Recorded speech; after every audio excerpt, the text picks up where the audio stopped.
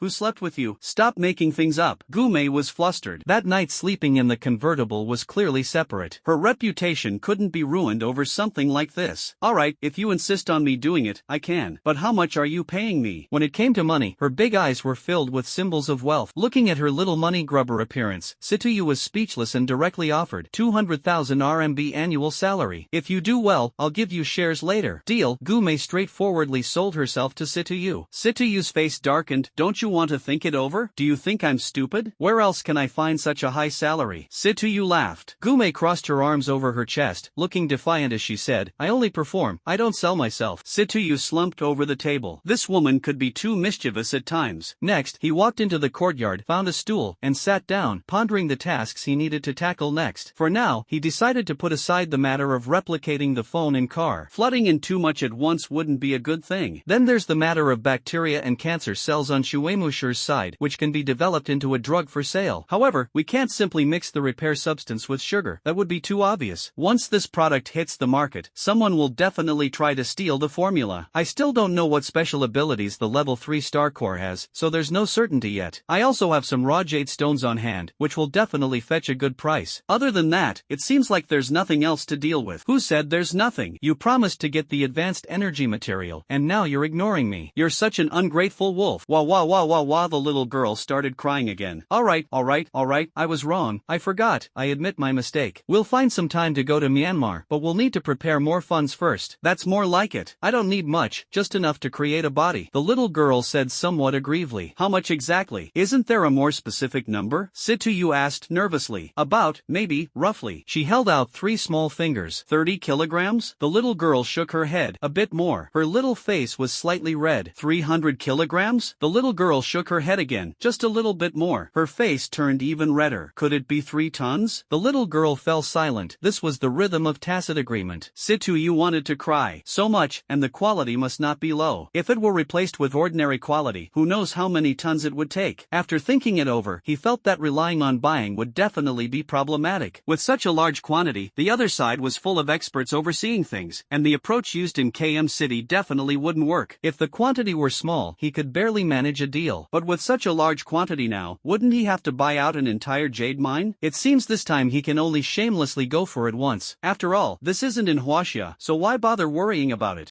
I think so too. The little girl nodded vigorously. I think you were planning this from the start, Situyu said irritably. Kalina said nothing, pretending not to hear. It seems that in the coming month the main focus will be on setting up the company. First, establish the pharmaceutical company. Back in the house, he called Gumei to go to the hospital together. He wanted to retrieve the samples of those viruses and cancer cells. The two drove to the hospital and walked together toward Shueimushi's office. Along the way, Gumei's charm was truly unmatched, attracting the attention of many doctors and patients. He knocked on Shueimushi's door, and a voice from inside said, "Come in." The two entered the office and saw Shueimushi writing something. Situya smiled and said, "Dr. Shuei, you're busy again, and here I am bothering you." "So it's you, kid. Haven't seen you for a month. Where have you been messing around? And you brought back a stunning beauty." "Quite the move, huh?" Shueimushi said jealously. "Well, this is the new general manager I hired for my company. I'm Gumei." "Nice to meet you, Dr. Shuei." Gumei quickly stepped forward and introduced herself proactively. Shueimushi naturally couldn't show a bad attitude to others, and there was no need for that, right? "Nice to meet you, I'm Shueimushi. You better watch out for this jerk. Don't be fooled by his honest appearance. He's secretly rotten inside." Shueimushi began to slander Situyu. What could he say? "You don't understand the world of women. If you dare to argue, go ahead and try. Reasoning with women is no different from committing suicide." The two women built a deep friendship through their little prank on Situyu. Situyu said, "This world is too dark. There's no justice. Tell me, what are you here for?" "Oh right, it seems you still owe me a meal." Situyu gave an awkward smile. He had forgotten about that and only remembered the sample. "Well, since I happen to be free today, how about a 5-star meal? Pick whatever you want, order whatever you like. After eating and drinking, we'll even cover transportation." Situyu began to flatter the other person. For the sample, he was willing to go all out. "Alright then, the three of us will go out for dinner later. So, what exactly are you here for? You wouldn't come all the way just to invite me to dinner, would you?" "Cold virus and cancer cell samples." Situyu felt a bit speechless, unsure if the other person was pretending to have forgotten. "Oh, that matter, I completely forgot about it. They've been stored for quite a while. Wait a moment." Saying this, he went inside and quickly came out with 2 glass tubes. One looked completely transparent, with no clue what was inside, and the other contained something resembling a lump of flesh. This transparent one contains a sample of the flu virus, and the other disgusting thing is a sample of cancer cells. "Are these enough?" Enough,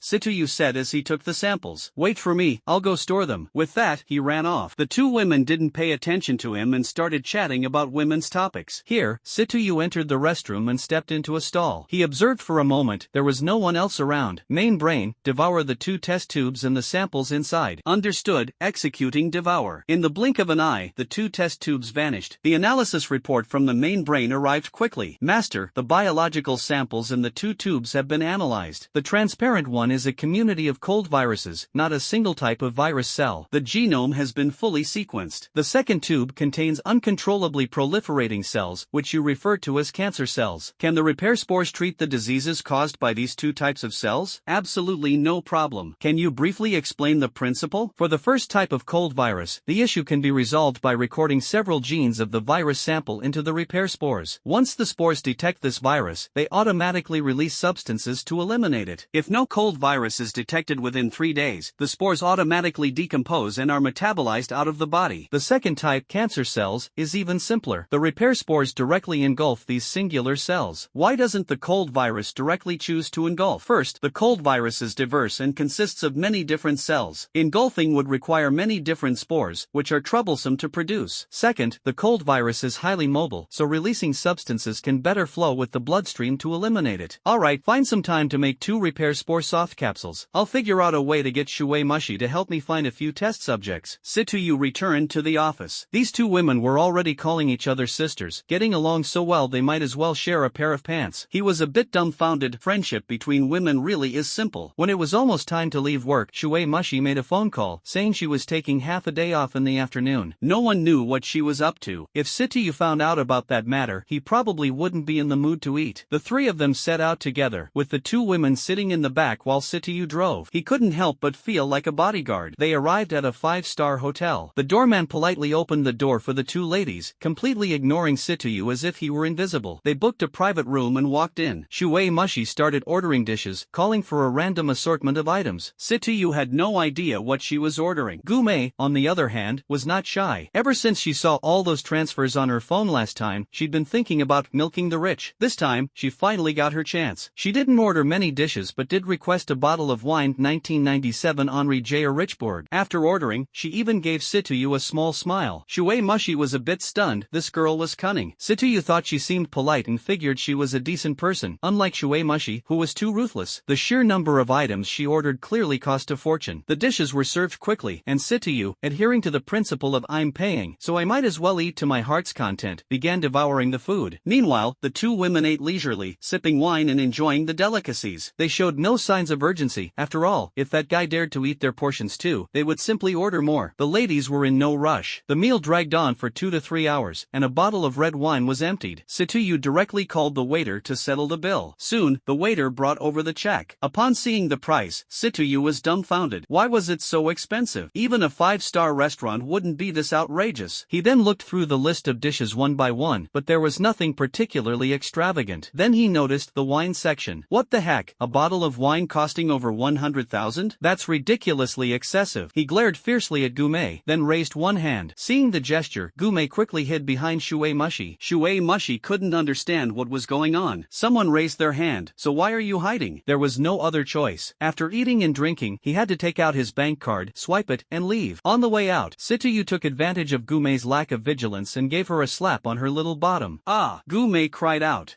Shui Mushi hadn't figured out what was going on yet when she saw Gume hiding beside her, keeping a distance from Situyu. Then, noticing Situyu's raised palm, she realized that the girl's earlier behavior of robbing the rich had provoked Situyu's retaliation. She glanced at Situyu and started laughing. Gume, unwilling to let it go, directly reached for the other's weak spot and began tickling. The two stunning beauties giggled and laughed their way to the parking lot. Situyu opened the car door, got in, started the engine, and turned the steering wheel. From the back seat came a voice. To the shopping mall. Situyu slammed on the brakes and cautiously turned around to ask, Go where? The shopping mall. Is there a problem? Shui Mushi asked with a smile. No problem, he replied with a bitter expression. No wonder she wanted to take leave earlier. Turns out she was waiting for me here all alone. The unfortunate man had no choice but to continue acting as a driver, taking the two boss ladies to the shopping mall. Looks like I'll be used as a prop again today, he thought bitterly to himself. Upon entering the mall, many men around them turned their heads in unison to look in their direction. Following behind the two women, Situyu felt an immense pressure. These two women were simply too stunning, especially Gume. It wasn't just about her beauty, her additional charm was a lethal weapon. The two women also felt uncomfortable under so many gazes. Normally, they didn't attract this much attention, but today they seemed to have turned into two pandas. With no other choice, Situyu released a bit of his aura, sweeping a murderous glare across the crowd. Many men were startled and quickly averted their gazes, finally allowing the two women to feel somewhat relieved. The next period was all about women's affairs. They went from one shop to another, and the bags in Situyu's hands gradually increased one by one. Meanwhile, the money on his card was disappearing bit by bit. However, he didn't care about this small amount of money. What really bothered him was the mental torment. He couldn't help but wonder who invented the concept of stores. If he ever found out, he would definitely dig up their ancestral grave. A middle-aged, chubby man with a receding hairline and a big belly walked by, followed by two bodyguards dressed in black suits and wearing black sunglasses. Perhaps he had watched The Matrix one too many times. Two lovely ladies, may I have the honor of inviting you for a cup of coffee? The chubby man said with a smile, feeling quite confident about himself, especially with two bodyguards behind him. His courage seemed particularly inflated. In S-City, he was considered a notable figure, owning several companies of various sizes, all of which were thriving. Naturally, the more money he earned, the bolder he became. He had no shortage of mistresses, but his enemies also started to increase. Later, he hired a few bodyguards from a security company, which further boosted his confidence. He frequently engaged in bullying and harassment. For minor issues, his security team would handle them directly, while for bigger problems, he would simply use money to pave the way. His life was smooth sailing overall. Today, while accompanying someone shopping, I saw two stunning beauties. My mind was instantly captivated, and I completely ignored my mistress, directly instructing the bodyguard to buy 2 bouquets of roses. Now, he's using his outdated flirting techniques to hit on these two women. This made Situyu very unhappy. Damn it, even if I were to serve as a prop for these two beauties, it wouldn't be your place to steal my thunder. The two beauties smiled faintly and looked at Situyu. He indicated that he understood. Then he looked toward the Mediterranean across the way. Get lost. The killing intent emanated. With a cold gaze, he looked at the other party and said, The balding man couldn't care less about any killing intent. Feeling unlucky, he directly cursed. Who the hell are you? Can't you see I'm hitting on a girl here? If you know what's good for you, get the hell out of here and stop interfering with my business. The balding man dared to curse so recklessly, but his two bodyguards were scared half to death, thinking to themselves, "Boss, can't you see the look in his eyes? That killing intent alone is enough to scare someone to death, yet you're still running your mouth like this." Out of professional ethics, the bodyguard stepped forward to block the Mediterranean man, adopting a stance that said, "If you have the guts, come at me, but don't touch my boss." Situyu chuckled. This fat man wasn't just physically large, his courage was equally oversized. It seemed today he needed a proper lesson on how to behave. Then he smiled and said, "I'll count to 3. If you don't disappear, I'll send you on your way." The Mediterranean man continued to shout, "I've been mixing in S City for so many years, and there aren't many people who dare to talk to me like this. Who do you think you are? Telling me to get lost? Do you even qualify? Just look at your outfit, worth only a few $100. Do you even feel worthy of standing next to 2 beauties? Don't you feel embarrassed? The kind of man who deserves such beauties is someone like me, handsome, well-built, magnanimous, and most importantly, rich. Got it? You poor kid." He even dragged out the last syllable dramatically. "Finished talking?" Situyu continued, his face devoid of any expression, looking at the other party as if he were staring at a corpse. The 2 bodyguards, seeing the situation, felt uneasy. Based on their professional experience, the young man before them was clearly not ordinary and was definitely someone who had killed before. Otherwise, he wouldn't have developed such a murderous aura. They immediately became fully alert. Situyu didn't give the other party any time to respond. He had already wasted enough time on these guys, and if the 2 ancestors nearby decided to get annoyed with him and make things worse, life would become unbearable. He spat out a count of 3 and then delivered 3 kicks directly. All landed on their stomachs, sending the 2 men and a lump of flesh flying backward. They rolled twice on the ground before becoming motionless. "Ah, you didn't kill anyone, did you?" Shui Mushi asked, her face full of concern. "No, I just knocked them out, didn't go too hard," Situyu replied casually. "That's good, that's good." The surrounding onlookers felt something was off. Was this a movie shoot? This couldn't be real. How could someone kick such a hefty guy flying, and at that speed? Those 3 people were practically kicked away simultaneously. Just how fast was that? Would Olympic sprint gold medals still go to black athletes? It seemed like everyone's thoughts had deviated to varying degrees, and no one seemed to care much about the miserable state of the people lying on the ground. Situyu ignored them and looked at the 2 beauties, saying, "Shall we continue?" Gume was used to it and didn't feel surprised. Last time, someone was directly kicked to death. This small scene was completely within the tolerable range. "Of course, let's continue. How can we let these small fry ruin the mood? Let's go." She pulled Shui Mushi along and continued strolling. The people around, seeing there was nothing interesting to watch, dispersed, leaving the 3 on the ground to be selectively forgotten. In the following days, the 2 women were very happy. They had each other, a gullible spender, free labor, and even security. Life was quite comfortable. After dinner, Situyu directly sent Shui Mushi home, fearing she might come up with another idea for a night outing. His fragile heart wouldn't be able to take it. As they were leaving, Gume, as if deliberately stirring trouble, added, "Sister Shui, why don't you come live with me? Situyu's house is very big, and there are plenty of empty rooms. Why not come and keep me company?" Situyu wanted to strangle her, really, no joke. These 2 grand ladies together were absolutely a nightmare, and there would definitely be plenty of trouble. When the time came, the one to suffer would undoubtedly be him. Feeling very uneasy, Situyu secretly glanced at Shui Mushi, only to be caught by her. Shui Mushi thought Situyu was really looking forward to it, so without hesitation, she agreed, but said it would have to wait for 2 days. The devastated Situyu returned home and gave Gume's perfectly round bottom a hard slap. "Are you doing this on purpose? You're setting me up to be completely doomed," Situyu said viciously. "I let you bully me, huh? Now I have an ally. Let's see if someone dares to make trouble again in the future." Gume laughed triumphantly, not minding being hit earlier. After all, it wasn't the first time. Her skin had grown thicker. Situyu went back to his room to cry. Of course, he wasn't really crying. He was looking for information. He needed to mix those drugs reasonably with other ingredients. Soon, he found several antiviral Chinese medicinal herbs and then asked the main brain whether he could casually use some of them. The main brain replied, "Insufficient data. You may consider collecting some samples and analyzing them by gene absorption." Situyu thought about it and agreed. After all, traditional Chinese medicine really can't be mixed randomly. If it causes some side effects, it wouldn't be fun. Now that Gume, that girl, has been poached from the airline to work for him, she no longer has to be forced to stay by his side all the time. So, he doesn't need to take her everywhere anymore. It's been a long time since he visited Baikatang. He decided to go there tomorrow to buy some medicinal herbs. The next day, Situyu transferred 5 million to Gume's card, asking her to rent an office. He also told her to pick a vehicle she liked for commuting, letting her decide the price as long as she didn't overspend. Gume happily agreed, and this time she didn't mess around with him. "By the way, let me ask you something. There's a bird that often stays in our yard. What's going on with that? Are you talking about that falcon?" "Yeah, that should be it. It doesn't look very big, but I guess it's something like an eagle. That guy is pretty much a resident here, part of the community. If you have time, time, you can bring it some snacks to eat. Then why doesn't it fly away? Why does it like staying here? It doesn't seem like you raised it either. How should I put it? It's probably a matter of character. Situyu started showing off. Gume didn't bother with him anymore and went straight out to handle her business. Situyu, who was ignored, didn't mind. He drove to Baikatang and happened to see the old herbalist reading a book. He had no idea what it was, but surely it wasn't some adult book, right? Situyu's thoughts took a mischievous turn. Old Yao, not busy today, huh? Situyu greeted. Old Yao looked up and saw that the visitor was the young man who sold ginseng. He stood up and returned the greeting. You're not here to sell ginseng again, are you? Old Yao asked curiously. Stop joking with me. Where would I get so much ginseng to sell? Finding 1 or 2 plants is already lucky enough, Situyu said with feigned modesty. In truth, he had quite a stash hidden away. He just didn't dare to bring it out to sell anymore, first, because there was no need, and second, because he feared it might bring trouble. The old pharmacist finally breathed a sigh of relief. Then why are you here today? This is a pharmacy, of course. I'm here to buy medicine. Situyu was a bit speechless. This old guy seemed to be obsessed with ginseng. Casually, he handed over several antiviral and anti-cancer prescriptions he had copied yesterday. The old pharmacist took the prescriptions and glanced at them. At first, they seemed fine, but as he looked at the later ones, he started to feel they were odd and peculiar. Someone in your family got that illness? That illness? What kind of illness? Then why are you buying this kind of traditional Chinese medicine with some anti-cancer properties? Oh, this? I'm buying it to take back for some experiments. Situyu told a lie that no one would believe. With your demeanor, conducting experiments? Seeing that the other party was unwilling to tell the truth, the old pharmacist didn't press further and handed the prescription to the nearby attendant. The waiter took the prescription and went to fetch the medicine. Young friend, why are you here? An old man walked out from inside. Hello, sir. I'm here to buy some medicinal herbs today, Situyu replied. Young friend, this is already our 3rd meeting. It seems we have some fate. Today, let me introduce myself. My name is Yun Feng, and my hometown is right here in S City. Hello, Mr. Yun. My name is Situyu. You could say I'm somewhat of an unemployed drifter. Mr. Yun scrutinized Situyu and asked, young friend, shouldn't someone your age be in school? From what I see, Situyu, you seem like a bright person. University should be no problem for you. Mr. Yun, you're joking. I caused some trouble in my 2nd year of high school and got expelled. Recently, I enrolled in an adult education class, but due to some issues, I've been inconsistent with attendance. Mr. Yun nodded, then took another closer look at Situyu, furrowed his brows, and asked, young friend Situ, are you from the capital? If you're asking about my birthplace, I honestly don't know. I was found by my grandfather in the wilderness of S City, so I have no idea where I was actually born. But it doesn't matter. I grew up here in S City, and nothing else is important, Situyu replied calmly. Sir, your medicinal herbs are ready, the waiter interjected. Situyu took out his card and swiped it. Old Master Yun, I'll be leaving now. Situyu was about to leave. Wait a moment. Old man Yun quickly called out to him. Is there something else? Well, I was wondering if you still have any orchids over there. My birthday is coming up, and a few old geezers are coming over. There's nothing decent at home, and I'm afraid they'll mock me. Old Master Yun said with an awkward smile. Alright, I'll deliver it to you this afternoon. Good.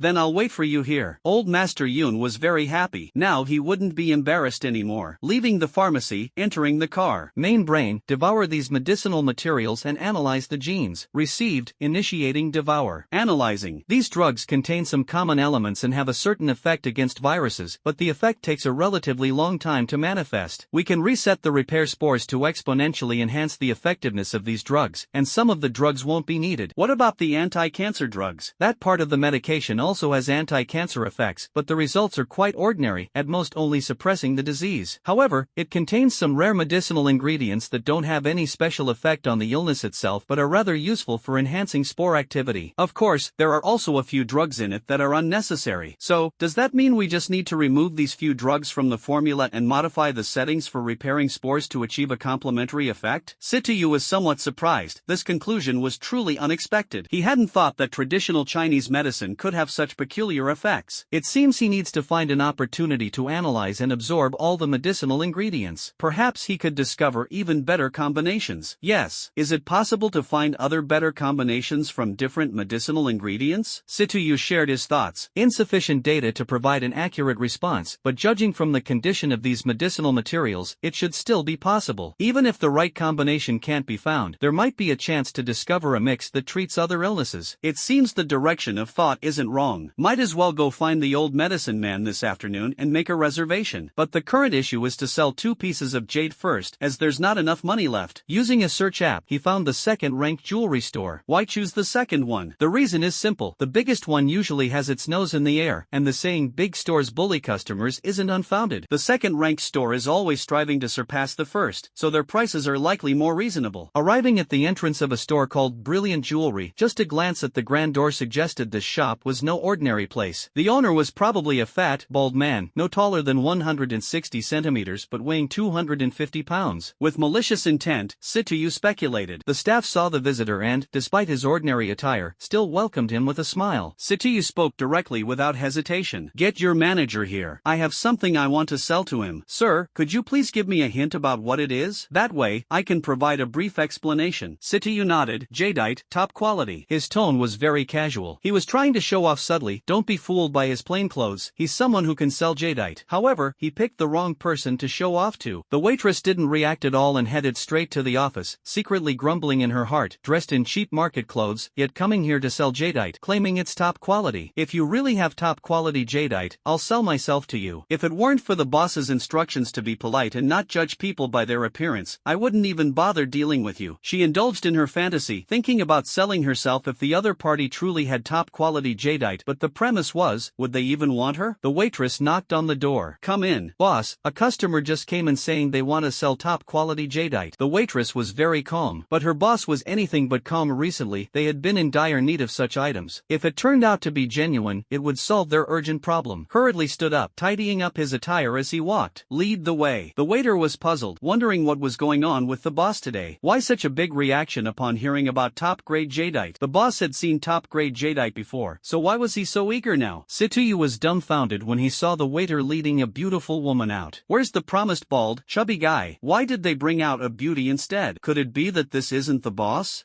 That must be it. Otherwise, all the brain cells I used to imagine the chubby boss would have died in vain." "Idiot." This was what Karina said. Situyu stopped joking about the boss's image and straightened up as he saw the other person approaching. "Hello, I am the owner here. My name is Zhu Xianju. Are you the one selling jadeite?" At this moment, Zhu Xianju no longer displayed the urgency she had earlier. As a businesswoman, she firmly remembered not to show her emotions openly. The voice was very pleasant, truly a trait often associated with beauties. "Yes, I have some top-quality jadeite to sell." "Alright, please come inside." With that, she turned around and led the way. The waiter continued to greet guests at the door, while Situyu followed behind, his eyes wandering dishonestly over certain alluring parts of the other person. Having been single for 20 years, his desires were quite strong, and with his recent financial success, his courage had also grown. His interest in women had slightly increased. Walking ahead, Zhu Xianju had no idea where Situyu's sneaky gaze had landed. She entered the office and closed the door. "Please have a seat," Zhu Xianju said with a smile. Situyu sat down, no longer pretending to be something he wasn't, and directly took out a piece of top-quality jade, about the size of half a soccer ball. Seeing this quality, this size of jadeite, Zhu Xianju couldn't help but feel her heart race a few beats. Although she wasn't a professional appraiser, she could still discern some level of quality. She stood up, made a phone call, and then sat back down, smiling as she said, "May I know your surname, sir?" "My name is Situyu. If you have any questions, feel free to ask directly." "Alright then, I won't beat around the bush. May I ask where Mr. Situ obtained this piece of jadeite? Do we really need to ask where this came from?" "Of course not, it's just my personal curiosity. After all, such good material and in such a large size can't be easily found in ordinary places. I won't hide it from you, I went to KM a while ago and gambled a few times there." The conversation didn't continue, but you get the idea. "I got it through stone gambling. Whether it's true or not, you'll have to guess for yourself." "Miss, have you found the jadeite?" An old man pushed the door open and entered. "Mr. Zhu, come and take a look at this piece of jadeite." The old man hurried over and looked at the piece of jadeite on the table. Good heavens, so green, so large, rarely seen indeed. The old man eagerly took out appraisal tools from his pocket and began examining the jadeite, shining light on it and scrutinizing it closely. Situyu was completely clueless about these things. It was entirely the main system that informed him. If he had to rely on those tools to distinguish the quality of jade himself, even a rookie would leave him far behind. Exquisite, truly exquisite. The old man was extremely excited, still holding it in his hand and stroking it repeatedly, which made Situyu feel a wave of disgust. No matter how he looked at it, the old man touching that piece of jade seemed eerily similar to caressing a woman. "Apologies, Mr. Zhu is just like that. When he sees top-quality jade, he gets carried away. May I ask how much your store is willing to offer for it?" "You brat! Can such a good thing be measured by money?" The old man got anxious. Situyu was also stunned. Selling things without measuring by money? Then what should I use? Could it be that he wants to take it for himself? His expression instantly turned cold. "I'm really sorry, old Zhu is just like this. Don't mind him." Situyu's expression expression finally returned to normal. He smiled and looked at the other person. How about this? I'll offer 28 million. What do you think? Sityu nodded, agreeing to the price. He had deliberately chosen this piece of jade because its size was similar to the one he had previously obtained at the stone gambling venue, and the color was also quite similar. He wanted to use this jade to test the integrity of this shop. Receiving it was still quite reassuring. Seeing that the other party agreed to the price, Zhu Xianzhu was also very pleased and was about to write a check for him. Sityu, however, stopped her, leaving her a bit puzzled. Then she saw Sityu reach into his bag again. A larger piece of jade appeared on the table, and its color was actually red. Zhu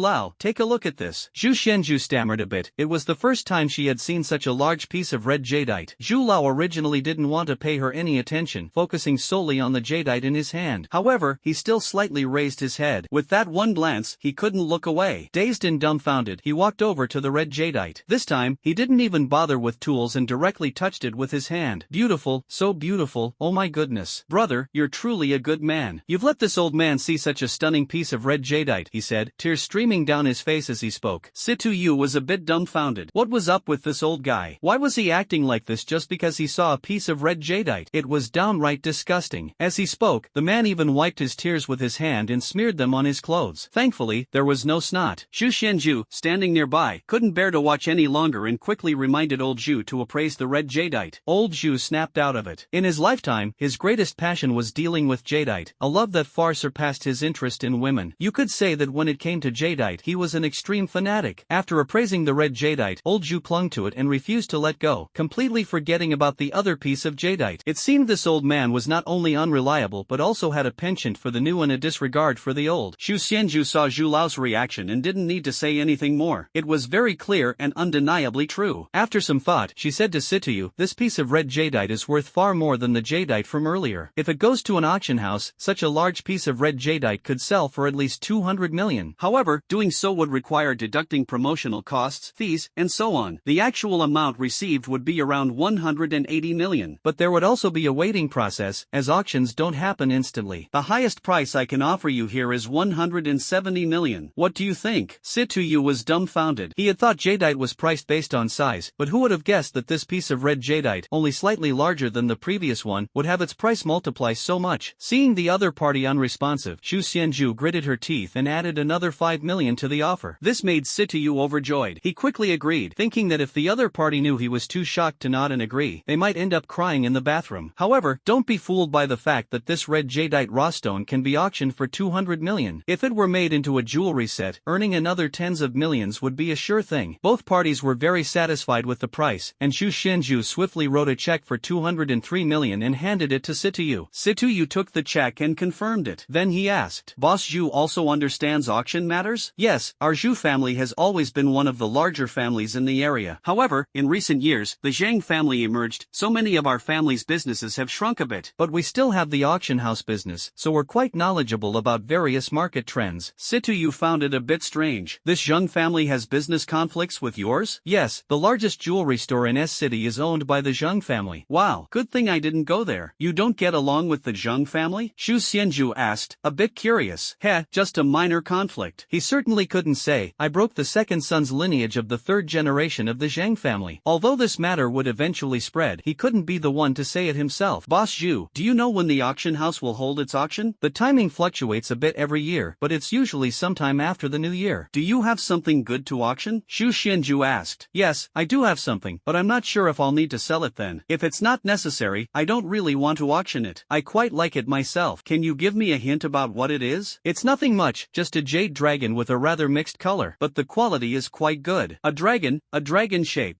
How many colors? Zhu Xianzhu seemed a bit unsettled. Seems like 9. With such a design, it will definitely fetch a good price. Sityu said nonchalantly. This is my business card. You must let us auction it. Zhu Xianzhu said eagerly. If you need money at that time, you can auction it off. This guy has no idea how precious this item is. If it were really put up for auction, it would probably fetch tens or even hundreds of billions, with wealthy buyers scrambling to get it. There's likely no second piece like it in the world. Even if the he sure by reappeared, excluding its historical value, the he sure by itself would probably be far less valuable than the piece in his hand. However, this jade wasn't purchased from a stone gambling market but was found in the valley near the Gumei family's place. At first, he didn't even want it, disliking the place for being disgusting. In the end, he only dared to go down and retrieve it it while wearing battle armor. After picking it up and taking a look, he didn't notice anything special. Later, out of boredom, he slowly used his battle knife to cut open the stone layer bit by bit, eventually discovering the 9-colored dragon-shaped jade inside. For someone like him who doesn't understand the trade, he only judged the jade by its size. Everything else was just a matter of personal interest. So don't expect him to understand the intricacies involved. After accepting the other party's business card, Situyu didn't linger any longer. He found a place to eat something and then returned to his hometown. He planned to move the 2 pots of orchid beans over, giving one to old Master Yun and placing the other in the villa's yard. Occasionally taking care of them here would be much better than leaving them in his hometown, where they were barely surviving. Returning home, he moved the 2 pots of orchids and didn't stay long. He went straight to Baichao Hall and happened to see old Master Yun at the entrance. The old man saw the visitor and hurried over, but what he was anxious about wasn't Situyu, it was the orchids he had been waiting for. Opening the rear car door, he saw the 2 pots of orchids inside. Old man Yun was overjoyed, but he didn't dare buy more, otherwise, he'd definitely get an earful from his wife when he got home. Holding one pot, he reluctantly gazed at the other. Young friend Situ, this pot is… Oh, this? I brought it over because no one was taking care of it back home. Now that I often stay at the villa, I moved it here for convenience. You usually just leave it unattended like this? Old Master Yun said with concern. Not often, occasionally, huh? Could he admit that he had never taken care of those pots of orchids? If he said it out loud, the old master would most likely give him a hard time. To avoid embarrassment, Situyu quickly said, Old Master Yun, could I ask for your help with something? Oh, just say what you need. I want to collect all kinds of Chinese medicinal herbs. The quality doesn't matter. That's easy. I'll have someone call you in a while. But I won't give you the money for the orchid. Let's consider it payment for the herbs. Then thank you, sir. Alright, go ahead and take care of your business. I need to go back and look after my Lon. Situyu almost choked on his own blood. A flower is just a flower, but calling it Lon? It sounds like you're talking about your little sweetheart. Go home and let your partner hear that name. Ha! In the afternoon, with nothing to do, he remembered that he had registered at school, so he checked the class schedule. There really was a class in the afternoon, so he drove to the school. Of course, the main reason wasn't the course but that woman, Lu Shuiyan. Ever since she took his money, she hadn't given him the internal campus account, nor had she sent him any messages. Entering the classroom, both bosses were inside. When they saw the person coming in, their eyes lit up. They quickly stepped forward to greet him. Hey brother, how long has it been since you came? This trip must have taken quite a while, Shengue said with a polite smile.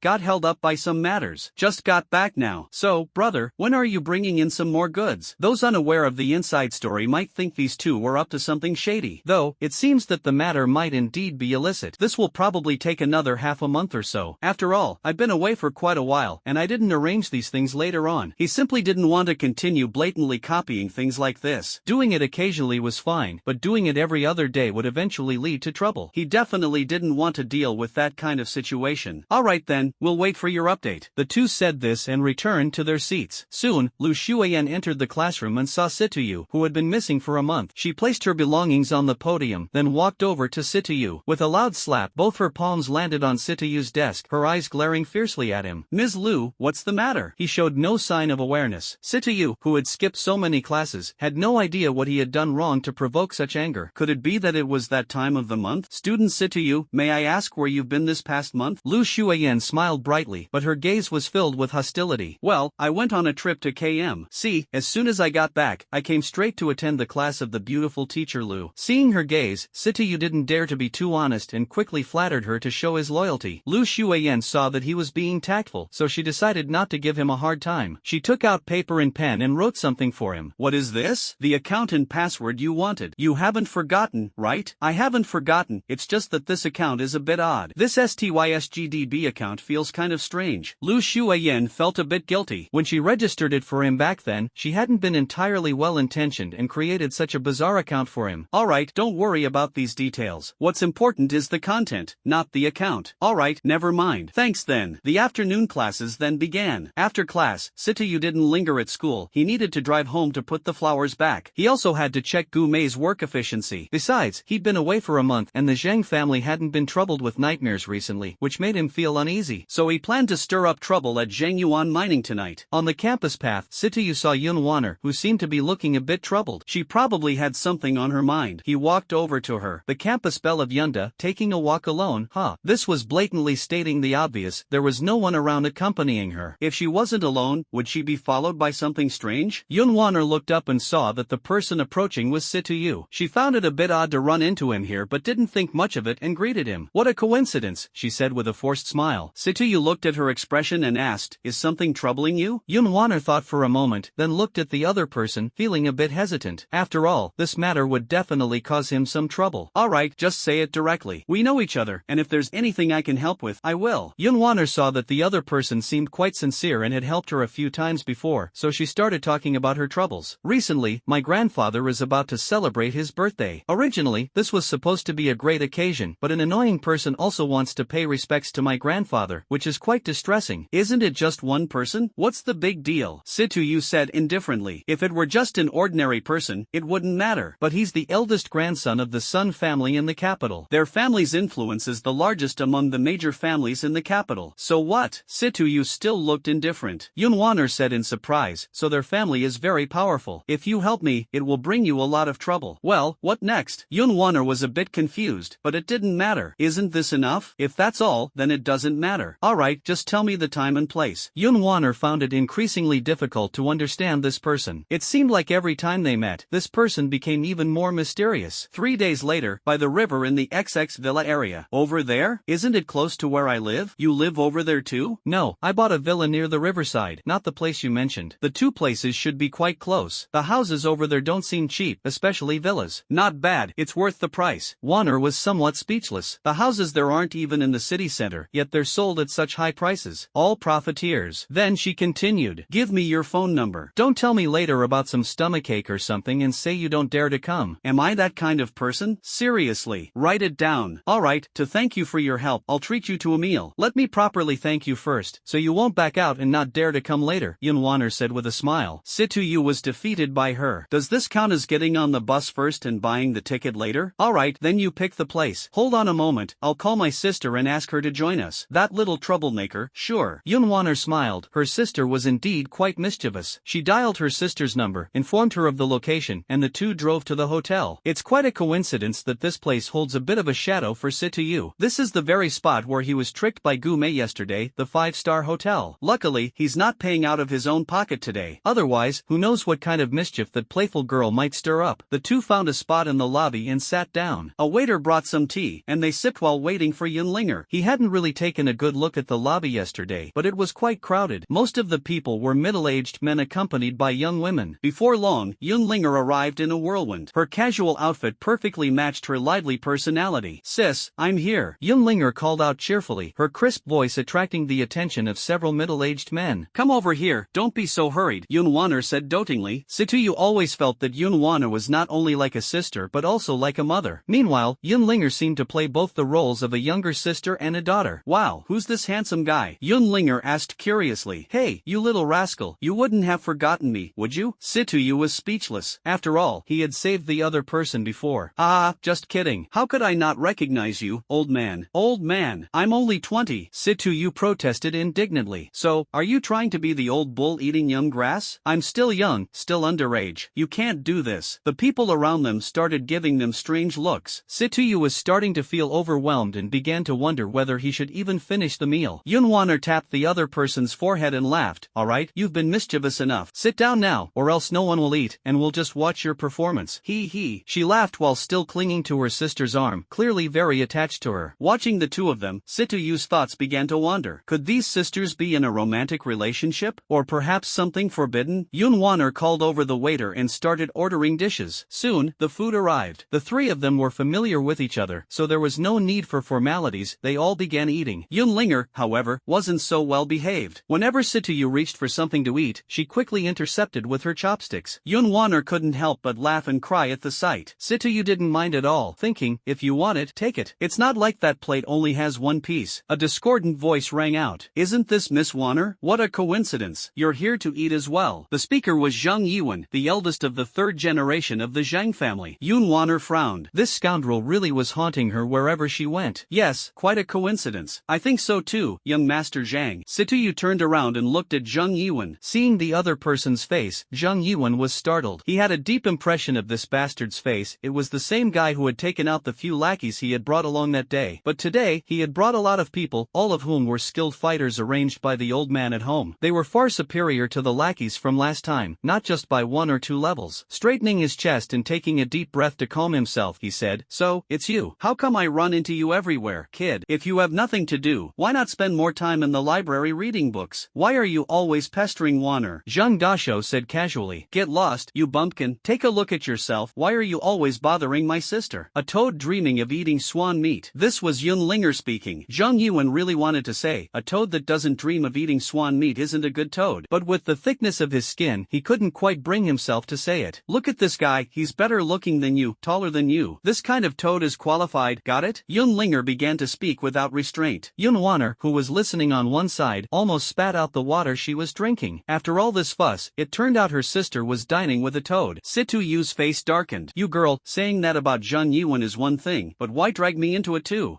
Sorry, my bad, collateral damage. Anyway, you're better than him. Ha, Yunlinger said with an awkward laugh. Anyway, you can get lost now, that worthless guy. She waved her hand as if shooing away a fly. Zhang Yuan almost exploded with anger. This Yun Wanner's younger sister was too good at causing trouble, ruining his plans multiple times. He had sent countless informants to keep an eye on Yun Wanner in his pursuit of her, but her daily routine was far too simple, either going to school, heading home, or visiting her grandfather's shop. Finding an opportunity was already difficult enough, yet this annoying younger sister often stuck by her side. He couldn't deal with her either, since she was her sister. This girl was practically his nightmare. Alright, Zhang Yuan, the young lady already told you to get lost. Why are you still standing here, waiting to pay my bill? Situ Yu said indifferently. You! Zhang Yuan was about to explode with rage. One ignored him, another despised him, and now this one came to disgust him. He was truly furious. Today, he was determined to take this guy down. Taking a deep breath. Kid, do your parents know how arrogant you are? He said through gritted teeth. They probably don't know. After all, I'm an orphan, right? Ha ha, you're so funny. Yunlinger laughed, her shoulders shaking with amusement. Yun Wanner tugged at her younger sister. Someone said they're an orphan, and you're laughing? That's so inappropriate. Yunlinger stuck out her tongue and said, sorry, I didn't mean to. It seems this girl isn't too bad after all. It's okay. It's still better than some people who have a mother but no father to teach them, right? Kid, do you dare to go out with me right now? Zhang Yuan was already so angry that he had lost his reason. If you pay for this meal, I'll go with you. How about that? Situ Yu, don't go. Didn't you see he brought so many people? You'll get into trouble. Yun Wanner said anxiously. Zhang Yuan took out a card. You, go and settle their bill. The bodyguard quickly settled the bill and returned. Can we leave now? Wait for me, I'll be back soon to take you home, Situ Yu said with a smile. Yun Wanner and her sister were not so relaxed. Both looked worriedly at Situ Yu as he left. Sis, what should we do? That guy won't get into trouble, right? Yun Wanner rolled her eyes at her. Weren't you having so much fun just now? But now, don't worry, he should be fine. Didn't you see how relaxed he was? Not a hint of nervousness. That's good, otherwise there would be one less toy in the future. Yun Wanner broke out in a cold sweat, so this girl was worried about that. A group of people arrived at the back of the hotel, where there were few people moving around. Kid, you got lucky last time. This time, I brought an expert from my family. Let's see how arrogant you can be. Situ Yu's face turned cold as he said, 2 years ago, you ran over an old man in Gaoshan village, didn't you? 2 years ago, that's a bit far back. Let me think. Seems like there was such a thing. That old geezer got in my way while I was racing, blocked my path, got hit, and still didn't die. Found him troublesome, so I ran over him a few more times. But how do you know about this? What's it got to do with you? Zhang Yuan asked, puzzled. Situ Yu's killing intent was unmistakable. Because he was my grandfather. Spend the rest of your life repenting in bed. As soon as he finished speaking, his figure vanished. A series of erratic white flashes of blade light flickered among the crowd. 3 seconds later, only 2 people remained standing, Situ Yu and Zhang Yuan. At this moment, Zhang Yuan was so terrified that he lost control of his bowels, his legs trembling uncontrollably. The ground was littered with shattered corpses, making him almost vomit. His eyes were filled with fear. Situ Yu laughed, a laugh full of joy. A knot in his heart over the past 2 years had finally been half resolved. Looks like the Zheng family is about to go extinct. Had ha. Zhang Yuan was utterly terrified. This guy was too horrifying, practically a demon. So many people had been reduced to pieces in just 2 or 3 seconds. No,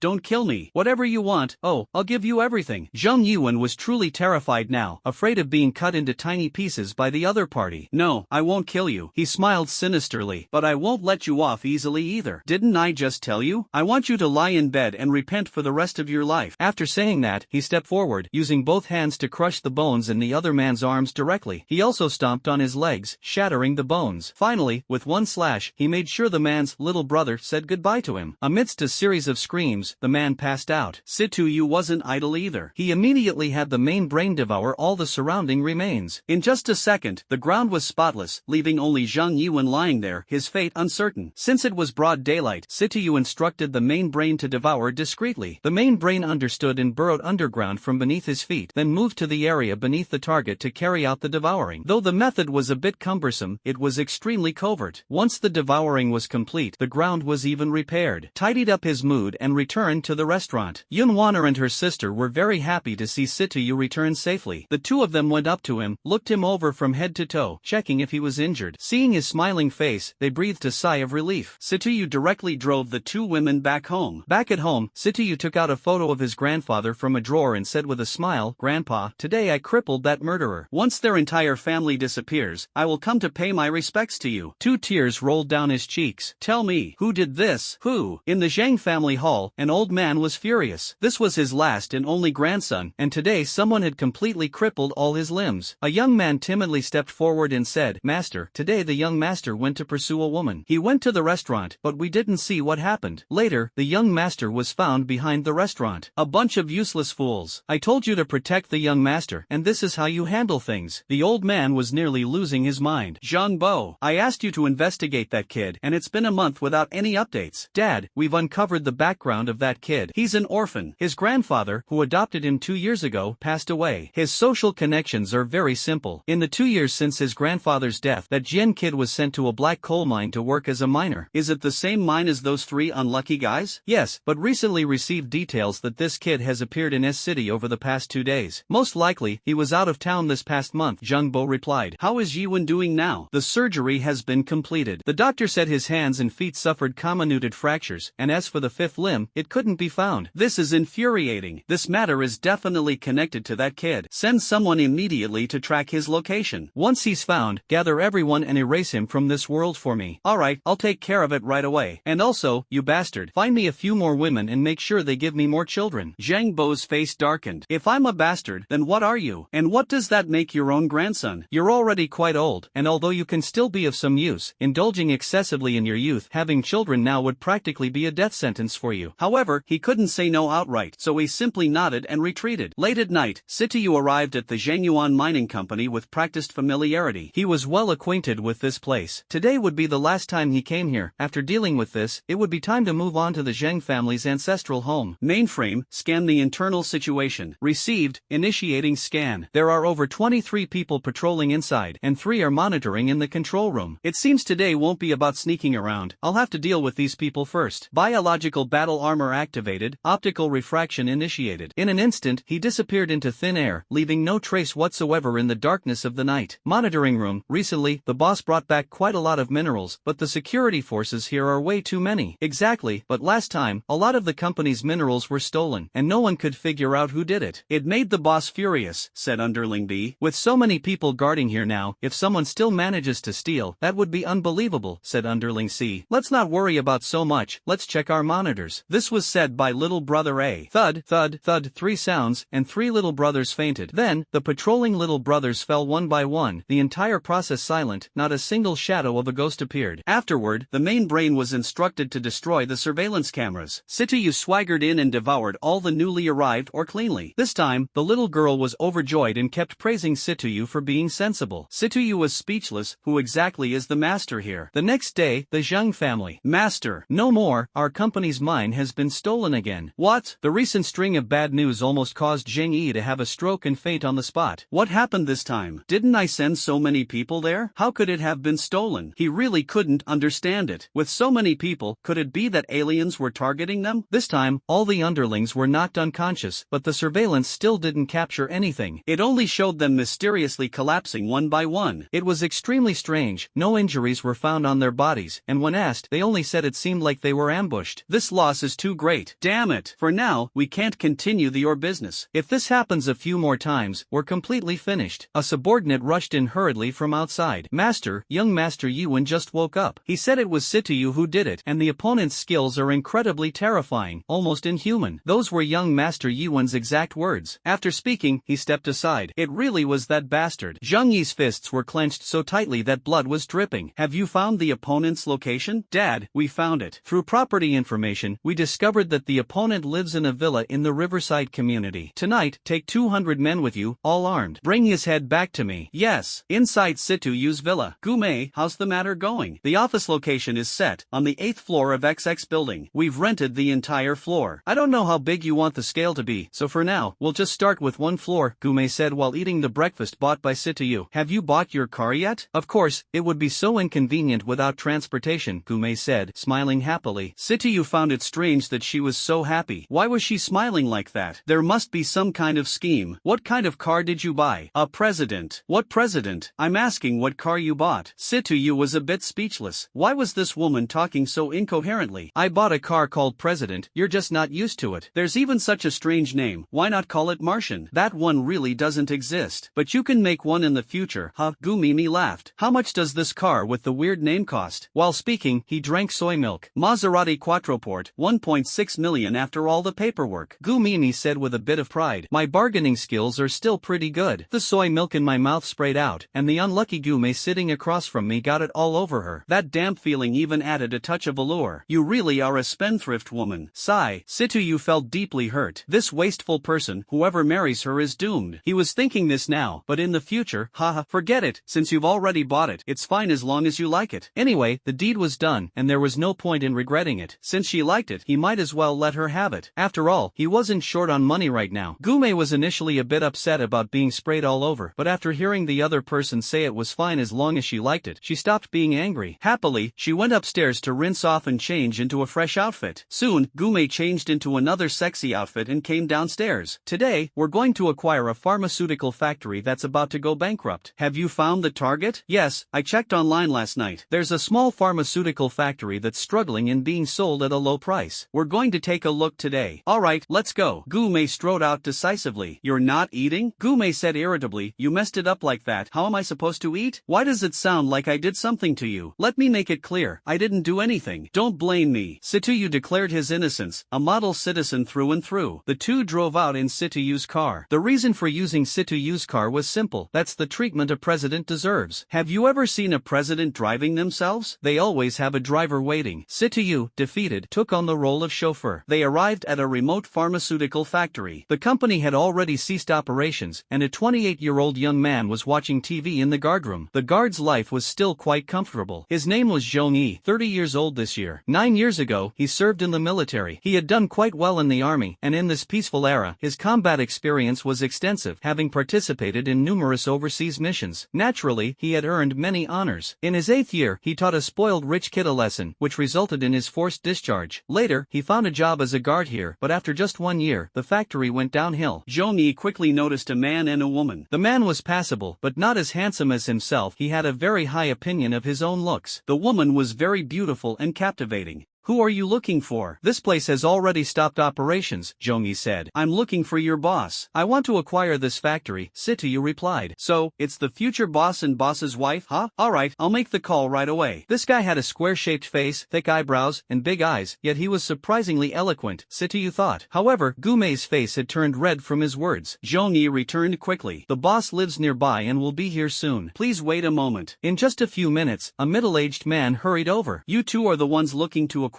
my factory, right? Yes, that's correct. My name is Sitoyu, and she is Gume. Hello, both of you. My name is Yian, and I am the owner of this factory. Let's go inside and talk, Yian said. The three of them arrived at the company's office. The room was fairly tidy, indicating that someone cleaned it regularly. May I ask why Mr. Yi decided to shut down the factory? Gume inquired. It's not really a secret. My factory doesn't hold any pharmaceutical patents, so producing medication incurs significant patent fees. That's one reason. The second reason is that there was an embezzler in the finance department who misappropriated company funds to gamble in Macau. Although the person was caught, the money was gone. The culprit was sentenced to several decades in prison, but for the company, there was no turning point. In the end, I had no choice but to sell this company that I had run for over 10 years. Gume nodded. I wonder how much you want to sell it for. My company's equipment has only been updated in the past few years, and the production capacity is excellent. So, I still hope you can be a bit understanding about the price. My offer is 5 million. million. All business licenses and permits are complete. As long as there are prescriptions and raw materials, the workers can return to work immediately. Gume nodded and said, I hope we can negotiate the price further. This really can't be lowered anymore. You should know that these pieces of equipment cost over 5 million when they were purchased. Situyu suddenly interjected, I can accept 5 million, but I have one condition. Please speak. I want you to become the director of this factory, responsible for all its operations. Meanwhile, Miss Gume here will oversee everything as the president. Only then did Jian realize that this person was the real boss. At first, he thought it was the driver. Let me think about it. He stood up as he spoke, walked to the window, and looked at the factory outside. Taking a deep breath, he said, alright, I'll agree to it. Gume, find some time to sign a contract with Director Yi, an annual salary of 500,000. Okay, Sume nodded. So much? Yian was a bit surprised. No problem, with a higher salary, naturally, there will be more things to do, Situyu said with a smile. Gume, there's 15 million in this card. Keep it safe, and use it wherever the company needs. Gume was a bit surprised. Such a large sum of money was handed over to her just like that, without any fear of her running off with it. First, go and buy some Chinese medicinal herbs according to this prescription to prepare for trial production. In the afternoon, I'll go find Dr. Shui. There's something I need her help with. I'll take you back first. You can communicate with Director Yi and sign the contract and other documents this afternoon. With that, he walked out. By the way, Gume, your English is okay, right? Yes, no problem. I can handle normal communication. Then find some time to go to the Cayman Islands and register a few offshore companies. All the names should start with Xinhuang, like Xinhuang Pharmaceutical Company, Xinhuang Software Company, Xinhuang Mining Company, and so on. It would be best to register a Xinhuang group as well. If you're too busy and can't make it, you can also hire an agency to handle the registration. The industries involved are roughly pharmaceuticals, security, transportation, manufacturing, software, and research, something along those lines. Gume was dumbfounded. What are you trying to do? Are there even any industries left in this world that you haven't designed for? The pharmaceutical one has just started, and now you want to dominate the entire industry? Wait a minute, let me ask you a question first. What kind of medicine is your pharmaceutical company planning to produce? I still don't know, and I couldn't understand the formula you just gave me either. At the beginning, we'll start with cold medicine. This type of medication is quite common. Aren't cold medicines already everywhere on the streets? Gume asked, puzzled. Our product works in just one day. Gume was stunned. You're serious? Go on, go back, and drive your car. I have other things to do. The three of them left as they spoke. In the afternoon, Situyu arrived at Shui Mushi's office. Why did you come alone? Where's Xiaomei? She's busy with company matters. I'm here to talk to you about something. Go ahead, tell me, when have you ever come specifically to see me? Shui Mushi said leisurely. Situyu felt a bit awkward. Well, I have two types of medicine here, both purely herbal. I was hoping you could find a few patients to try them out. Shui Mushi frowned. You want to conduct clinical trials without any prior testing? That's really difficult for me. I promise there won't be any problems. If anything does happen, I'll take full responsibility. This isn't about whether you take responsibility or not. I can't escape my own responsibility. If I get caught, will you take care of me for the rest of my life? Shui Mushi said slyly. Fine, I'll take care of you for a lifetime if it comes to that. It's no big deal. Your brother's not short on money, Situyu said boldly. First, take out the medicine and let me see. Situyu took out two bags, both looking almost identical, containing capsules. This bag contains medicine for treating colds, effective within a day. The other one is for treating cancer, capable of curing it within 7 days to half a month. With a loud bang, the chair Shui Mushi was sitting on toppled over. She stood up, her expression serious, and said, Are you serious? Situyu calmly replied, That's right, without any exaggeration. How many other people know about this? What are you doing? Are you planning to kill me to silence me? Situyu pretended to be very nervous, crossing his arms over his chest. He wasn't afraid of being silenced, he was clearly afraid of being, well, you know. Seeing Situyu's actions, Shui Mushi, who had originally looked serious, also relaxed. She picked up a capsule, opened it, and placed it under the microscope to examine it. Under the microscope, Shui Mushi observed that the tiny medicinal particles were likely traditional Chinese medicine. She leaned closer to take a sniff, then sighed with relief and said, You troublemaker, always giving me headaches. Fine, I'll handle this matter. You should quickly deal with the patent or whatever. I'm not very knowledgeable about this stuff, but I do know the process is complicated and lengthy. I can only conduct a small-scale clinical trial here, but it can't be made public. Darn, I completely forgot about the patent issue, Situyu said pretentiously, then dashed off in a hurry. He didn't really care about patents anyway. If someone could steal it, he'd consider them impressive. Not to mention, launching a product for sale as medicine would indeed be troublesome. Perhaps Gume might know something about it. With that in mind, he pulled out his phone and dialed her number. Hey, Situyu, what's up? I'm quite busy. Well, I'm really sorry to bother you amidst your busy schedule. If there's something to say, just say it, don't be pretentious. Regarding this drug, I think we need to handle the patent registration for it, and also considering its launch seems to involve a rather complicated process. What do you think about this matter? This is simple. We won't launch it as a drug for now. After all, it's just made of common Chinese herbs, and the dosage is quite small. So, I've thought it through already. We'll directly launch it as a health supplement for sale. This way, the procedures will be much simpler, and we won't need to cater to so many bureaucrats. As for applying for clinical trials for drugs, we can just take our time and follow the process. But regarding the other formula for cancer treatment, are you certain it's effective? Otherwise, it would count as false advertising. In that case, you might as well prepare to lose everything in court. Gumei said maliciously. Go,